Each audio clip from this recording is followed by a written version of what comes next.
surtada, né? Que ele fez o Woody Allen e ele deu uma enlouquecida. Demorou um tempo pra ele voltar, assim, a aparecer. O Jim Carrey tem uma Foi, personalidade... É o Woody Allen, não é? É o Woody Allen? Foi o Woody Allen? Eu não sei, eu não tô ligada, não, o que ele fez. Eu vou pesquisar Tá aqui. bom. Acho que foi o Woody Allen que ele fez, ó...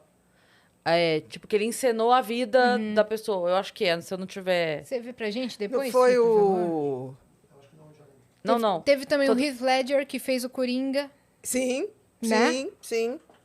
E olha que interessante, existe um transtorno que é a personalidade borderline, que é uma personalidade de um oco existencial, né? O borderline ela é uma pessoa ao contrário do psicopata. Ela é 100% emoção, zero razão. E são pessoas que estabelecem uma dependência muito grande com o outro, porque elas não se sentem inteiras, então ela precisa do outro. Atores e atrizes que têm essa personalidade, em geral, fazem... Perdão, só pra me corrigir, Andy Kaufman. Tá. Não Andy foi o Woody Kaufman. Allen. O que eu falei? Enfim, Andy Kaufman. Tá. Que ele interpretou e aí depois ele ficou um tempo assim, meio... É isso que eu estava colocando. Esse tipo de perfil de personalidade são os melhores atores e atrizes que tem. Porque, em não sendo ninguém, o personagem que eles fazem, eles não interpretam, eles literalmente são. Sim. Então, são atores e atrizes que, quando acabam o filme, eles levam um tempo para sair do personagem, porque eles realmente foram aquilo. Então, é muito interessante isso, porque assim, é uma personalidade de muita emoção, pouquíssima razão. Então, na hora que eles vão interpretar alguma coisa, eles mergulham fundo mesmo. Então, se tiver que emagrecer 20 quilos, emagrece. Se tiver que fumar, vai fumar intensamente. Não tem metade, é tudo muito intenso. Ali, ó. Sim. Assim, dizem que ele ficou bem mal depois, Sim. um bom tempo mal. Tem assim. gente que não consegue desassociar tão rápido. Sim, que Foi isso são que essas aconteceu personalidades. com o Heath Ledger? Heath Ledger foi. Também. Afetou ele psicologicamente? Não é afetar, é porque eles realmente passam a viver aquilo. É como se eles não tivessem nem antes nem depois. Enquanto eles estão fazendo aquele personagem, eles são aquilo. Eles não estão interpretando. E aí leva um tempo para voltar ao que era antes. Leva um tempo mesmo. Quem passou por isso há muito tempo foi Luiz Cardoso, quando fez Leila Diniz. Um filme bem antigo. Mas, assim, ela levou um tempo também. Pra se recuperar. Para perder os trejeitos da Leila Sim. Diniz, para perder a forma de pensar. Sim. É muito interessante isso ocorre. São os melhores atores e Sim. atrizes, não tenho a menor dúvida. Se a gente for pegar a lista de Oscar de melhor ator e atriz, provavelmente vai bater ali pelo menos 70% Sim. de personalidade borderline. Qual ferramenta que se usa para incorporar dessa forma um personagem? Não que tem a personalidade borderline é exatamente isso. Como elas não se sentem uma pessoa inteira, ela precisa dos outros. Ela, quando ganha um personagem, ela ganha uma vida inteira. Então, ela ganha Ela se apega a vida da personagem, os parentes, os amores, as dores. Então, é como se incorporasse aquilo mesmo. Que loucura, cara. Por exemplo, um personagem, né? Uma pessoa que a gente vê uma personalidade clássica, borderline, era a Amy Winehouse. Sim. Você vê aquele desespero, aquela dependência por aquele homem, né? Ela não estava mais sendo nada, né? As últimas apresentações da Amy, você viu uma pessoa se decompondo, Sim. né? Triste, não né? existindo. E, ao mesmo tempo, de um talento extraordinário. Totalmente. Eu me lembro a primeira vez que eu ouvi Amy Winehouse, sabe quando você ouve e fala assim, o que é isso? O que aconteceu? Me deu a mesma sensação da primeira vez que eu ouvi a Sade Adu. São dois momentos assim auditivos que eu me lembro profundamente de parar e falar, isso é diferente. Sim. Isso tem alguma coisa Não, bem a Amy diferente. era fora da curva. Muito fora da curva. Totalmente fora da curva. E ela se perdeu de si, né?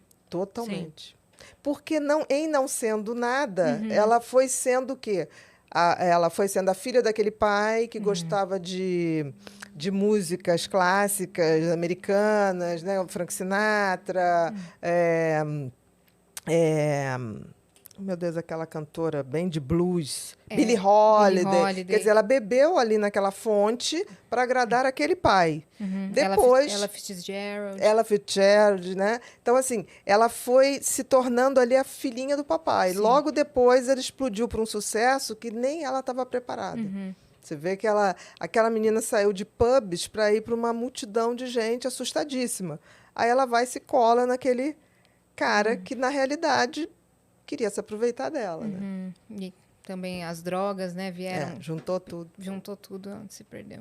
Uma Que é pena, Uma né? pena, uma Uma pena. pena. Você acha que é um oposto da situação da Britney, por exemplo?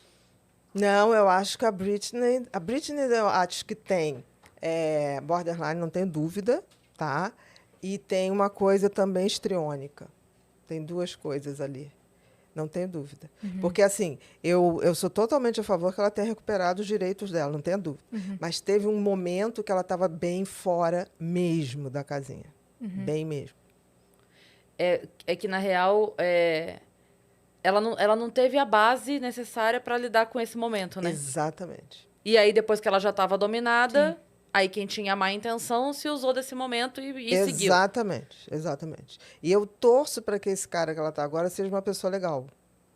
Torço mesmo. Porque, assim, é muito fácil na personalidade dela você dominar, mas dominar de uma maneira muito manipuladora, muito jogadora. Eu torço para que seja uma pessoa legal. Tomara. Porque ela merece. Né? Sim.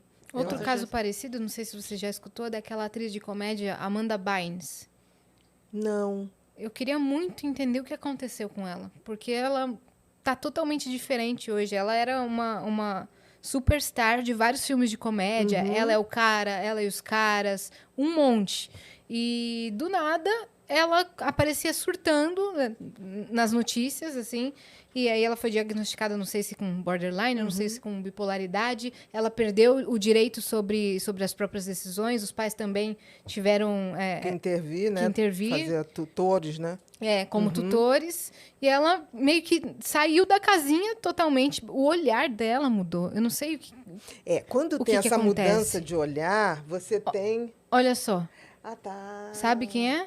Tá. Agora lembrei.